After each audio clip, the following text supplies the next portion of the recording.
pilen herover? Yep. Yes, okay. Yeah, so thank you for the invitation here. I'm here today to present to you ARDA, a biodiversity portal. And of course I'll have focus on what a citizen science project could look like inside ARDA. My name is Daniel and I'm here with Annelise, and we are from the Natural History Museum of Denmark. Yeah. So a little bit about the vision and purpose first of ARDA. What we want to create is a nationwide biodiversity portal where everyone can take part, they can engage, they can seek knowledge and share knowledge, and even take part in monitoring the Danish biodiversity by registering the species they find. Yeah, and we want to make data more readily available, so we have our data freely available for everyone to download and work with. And we have a lot of data in here. I'll get to that also. Just quickly, the organization behind ARDA is the Danish Environmental Protection Agency is the primary system owner, so they will be the ones keeping ARDA alive for many years to come. And while we are developing the portal, we have a collaboration with the Natural History Museums in Copenhagen and here in Aarhus. But there's a lot of other people involved in the project, and we actually have a huge part of the Danish natural history community involved in this. And there are all these different groups, they are actively participating in developing ARDA. So when you see we have new releases on the portal, it's been online for a couple of years now, but we have new releases. Then a lot of the changes and the new features that will show up have actually been proposed by these people, and they represent a big part of our most active users.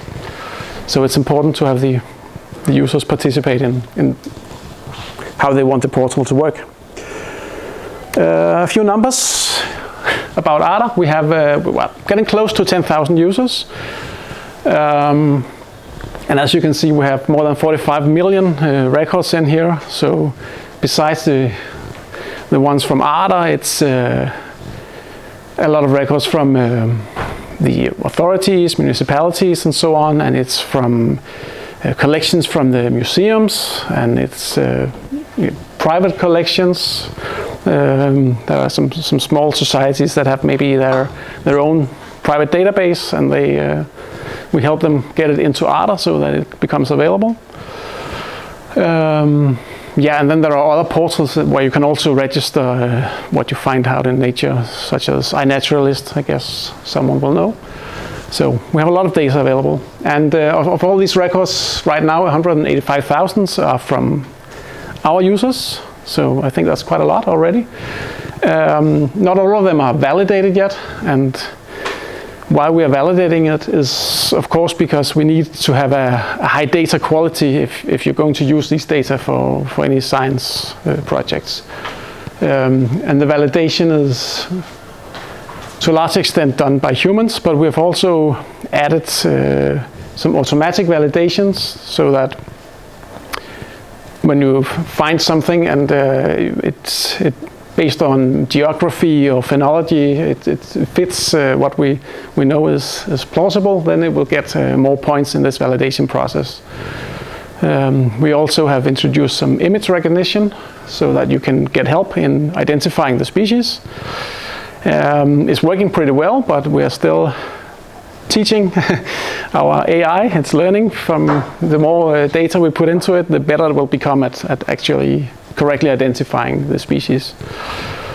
So moving on.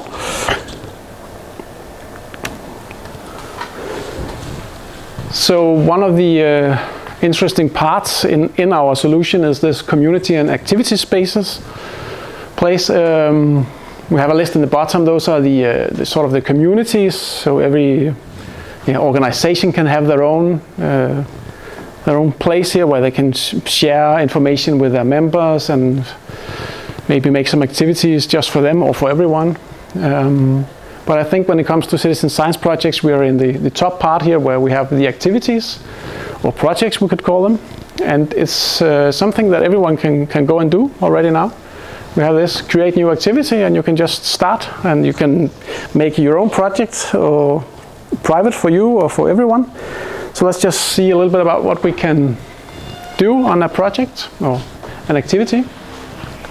Yeah, you can describe it. I mean, that's one of the main things if you want to actually attract someone to taking part of your project and helping you finding whatever you're searching for in your project. Yeah, add some images, and maybe if it's a specific event, a one-time event, you can add where it takes place and who to contact and so on.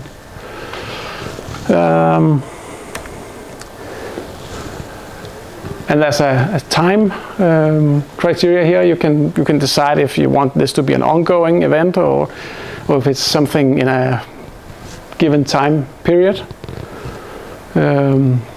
You can set up the geography for the project. Maybe you want all of Denmark, or maybe you want specific locations. You can draw some polygons on the map, one or more, to point out where you want the data to come from in your project.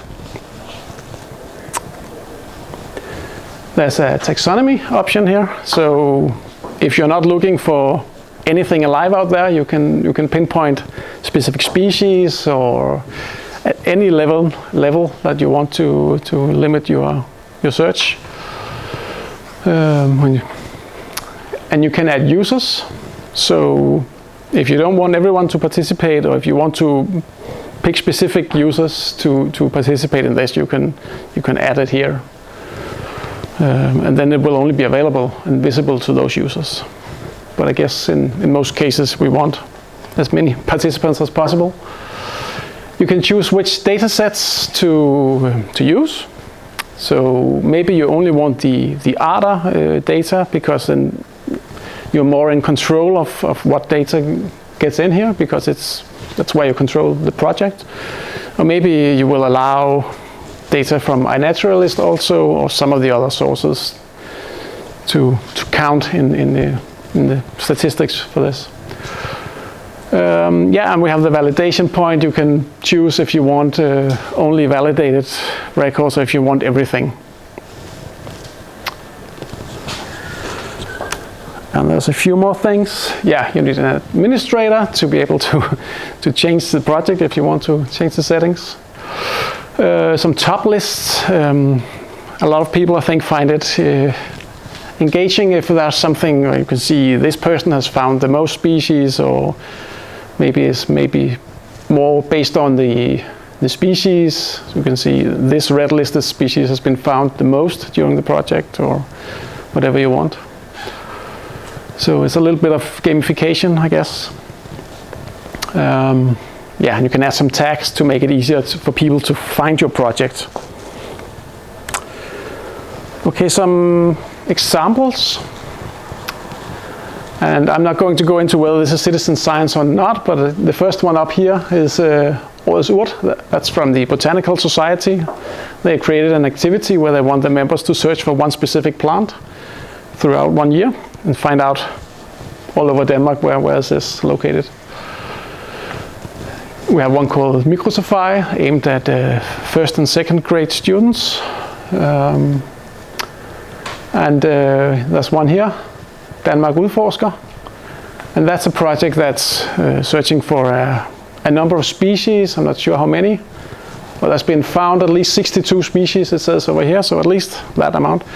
And they're looking for a specific time of year. So they want to know, when do these species show up?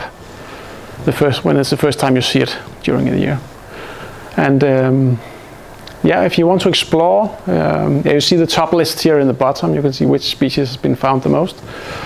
And then if you want to explore the data, there's a button that takes you to a map of all the records.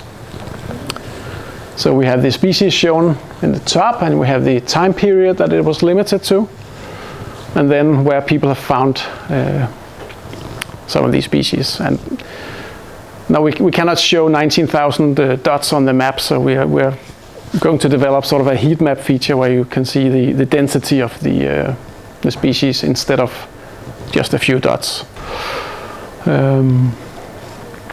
And there's an export button, as you see, and it's actually all the data are available for download right now only in an Excel sheet, so you can work with the data there, but we're also aiming to make a format made for geographical information systems available, so that you can add it directly into that system if that's where you're working with your data normally.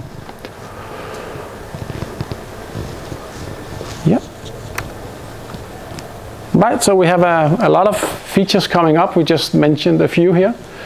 We're making it easier to import large data sets. That's especially for someone who has their own database and they want to add these records as active ADA records. Then that will become possible. And we have this heat map feature I mentioned. Some more help layers, so you can zoom in on, for instance, municipalities. And a lot of other of those kind of help layers. And we're going to further develop these community spaces, making it easier to communicate inside them, and making it easier to communicate with the followers, so that if you have someone signing up for your science project, then you can communicate with them. But that's what we're working on now, so it's not available yet, but it's coming.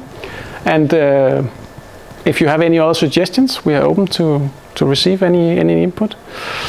And you can come talk to us afterwards. We can give you a live demo if you want, and we can talk further. And I think that's it. So thanks.